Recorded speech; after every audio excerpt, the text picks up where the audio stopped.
itu sebelahnya siapa? Sahabat-sahabatku Pak. Gimana? Mereka nurut nggak? Oh nurut Pak. Tenang Pak, aku fasilitator, ya kan?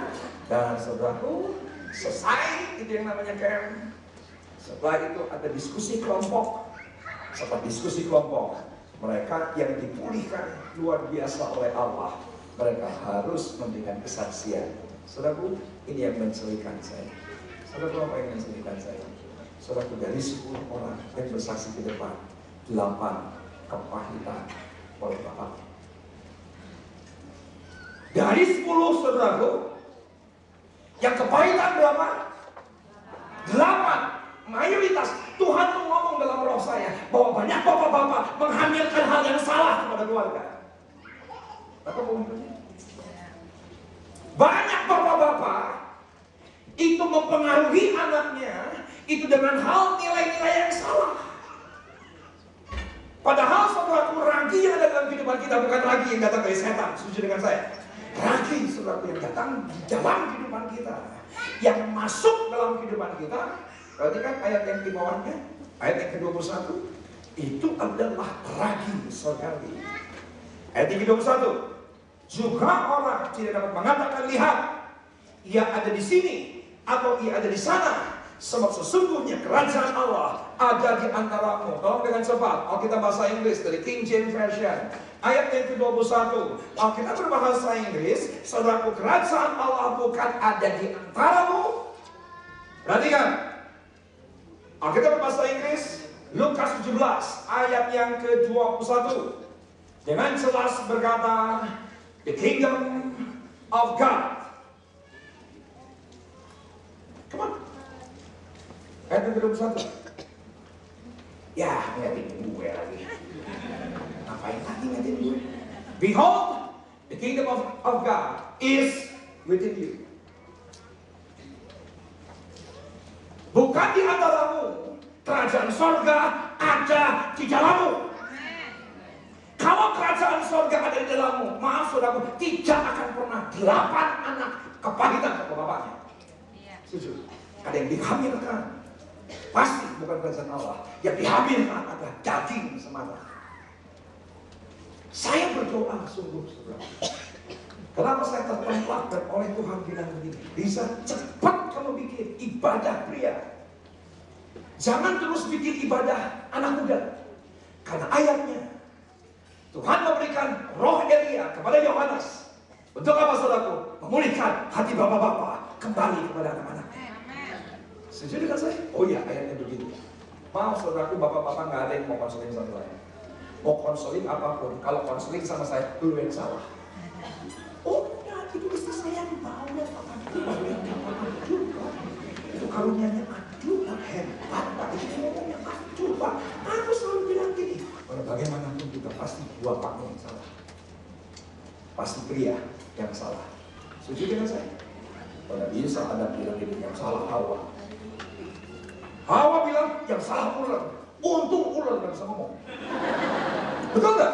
Kalau ular gak bisa ngomong, saudaraku, itu yang namanya 50 pasal dalam kitab Kejadian. Cuman salah-salahan. Dan ular berkata, Adam yang salah. Oh tidak, Hawa yang salah. Oh tidak, ular yang salah. Ular bilang, Adam yang salah. Nggak ada habis-habisnya. 50 pasal, cuman salah-salahan.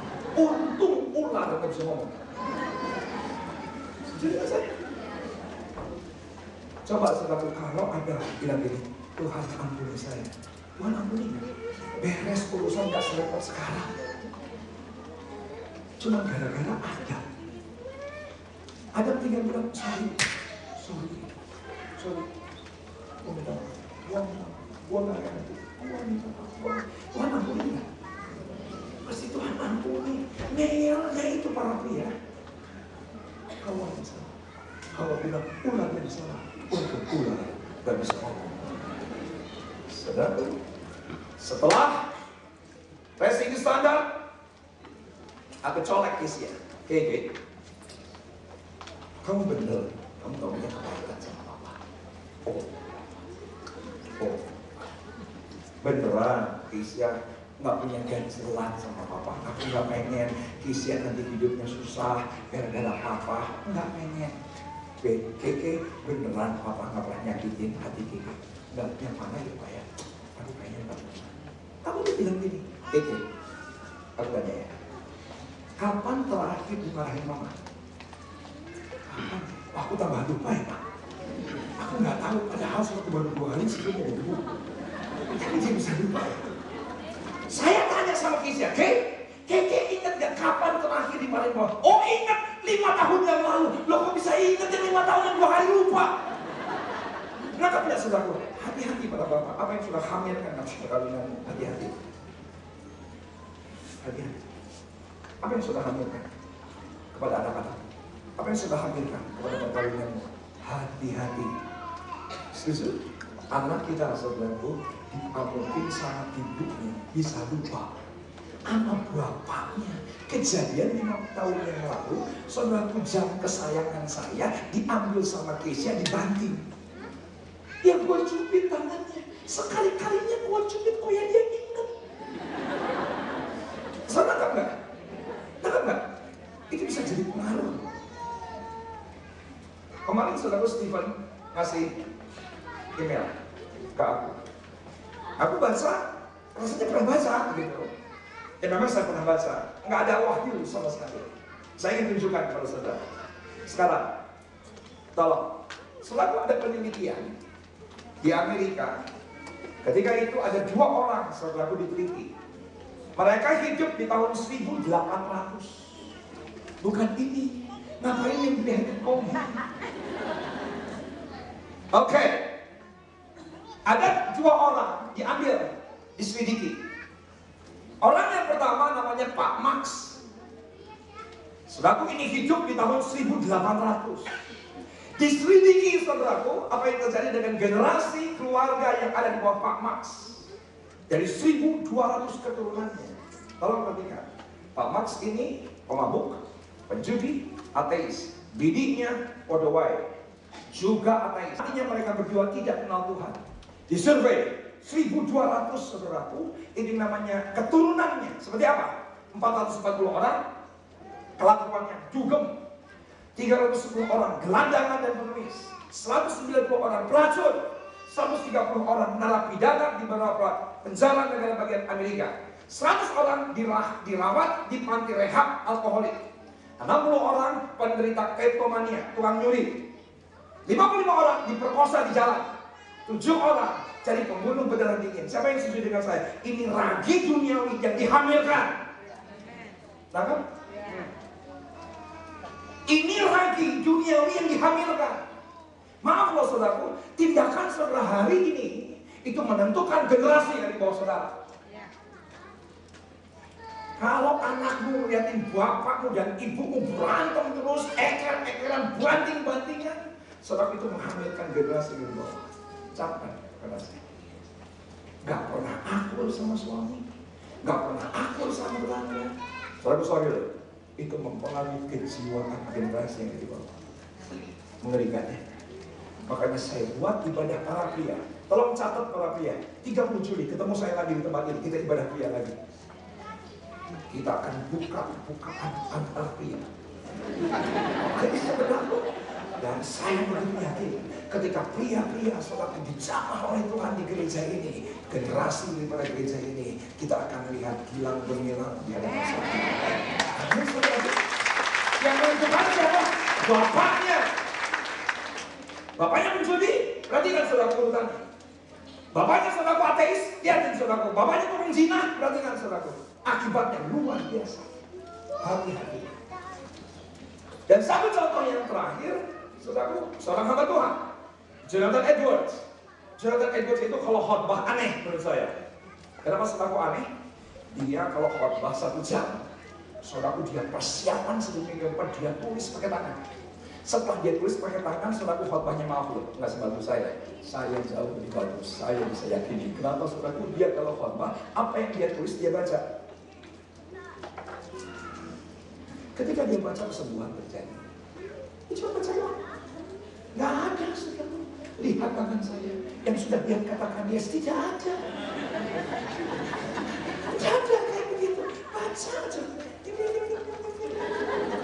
Udah gitu kelepasan, itu kesembuhan. Itu Jonathan Edwards. Berarti kan saudara, hamba Tuhan, tokoh kebawaan rohani, teolog terkemuka. Istrinya salah sangat cinta Tuhan. Disurvei 1394 keturunannya. 300 jadi hamba Tuhan. 120 jadi profesor, jadi guru besar. 100 jadi lawyer. 60 jadi dokter.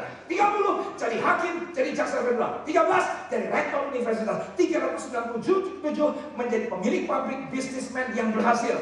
3 orang jadi senator Amerika. 1 orang jadi wakil presiden. 75 orang itu berkarir di militer. 295 orang sarjana. Siapa yang setuju dengan saya ketika lagi saudari dicampur dengan 3 sifat keturunan, saudaraku yang surgawi akan terus mengalir surga. Sekarang, para bapak, apa yang saudara hamirkan atas perkawinan saudara? Kepahitan, perkataan yang penuh kebencian, yang terus menyalahkan istri, yang terus menyalahkan keadaan, yang terus menyalahkan anak. Saya minta maaf saudara, apa yang saudara hamirkan itu menentukan generasi yang dibawa. Saya berdoa bahwa Ragi surgawi yang ada pada kita, izinkan dia berkuasa bekerja dan dia akan bergerak tepat di dalam kehidupan kita. Saudaraku, kemarin di bedah laki-laki, Pak Spencer ingat nggak ada anak muda kesaksian bagus sekali kesaksiannya bilang gini, laki-laki berdosa bukan karena melakukan dosa. Hebat banget Tuhan. Aku tak tungguin kalimatnya. Jadi dia bilang ini, tapi laki-laki berdosa karena tidak melakukan apa-apa. Benar juga. Perhatikan nggak? Perhatikan saudara. Ini pemabuk, ini hamba Tuhan. Saudara bilang ini, saya di tengah-tengah aja, saya tidak melakukan apa-apa. Generasi saudara juga tidak akan melakukan apa-apa. Saya setuju dengan ungkapannya. Laki-laki berdosa bukan karena melakukan dosa, tapi laki-laki berdosa ketika tidak melakukan sesuatu untuk Tuhan, itu sudah berdosa. Setuju? Dapat ya? Kalau saudara terus nyaman dengan kehidupan saudara dan tidak mau melayani, apa yang terjadi? Hidupmu itu akan menentukan 1.200 keturunan di bawah saudara. Hati-hati. Hati-hati. Saya melihat wajah-wajah sudah wajah-wajah breakthrough. Saya melihat wajah-wajah sudah wajah menang hari ini. Sudah berkata, yes, gue menang hari ini. Yes, dia yang ada dalam diri gue. The kingdom of heaven is within me. Katakan amin. Bukan kerajaan dalam dunia ini, bukan kerajaan dalam setan ini, tapi yang ada di dalam diri gue adalah Ragi surgawi. Dan dimanapun gue berada, di sekolah, di kampus, di dunia kerja, di marketplace, biar gue hamirkan semua. Bukan jadi orang. Enggak sih. Gue gak jadi penjudi, gue gak jadi ateis, gue ke gereja, tapi gue gak ngakuin apa-apa. Malah sebab generasi yang di bawah saudara tidak akan pernah belajar apa-apa. Setuju? Saya berdoa. Ini masih baca yang belum altar kalau saya sudah dibuat. Amin. Ini altar kau ya. Ini baca semua udah breakthrough jadi ya kan. Oh ini gampang banget nih altar kau lihatnya. Grup. Kasihan sama pendetanya grup sendiri gitu. Ya sama-sama kita.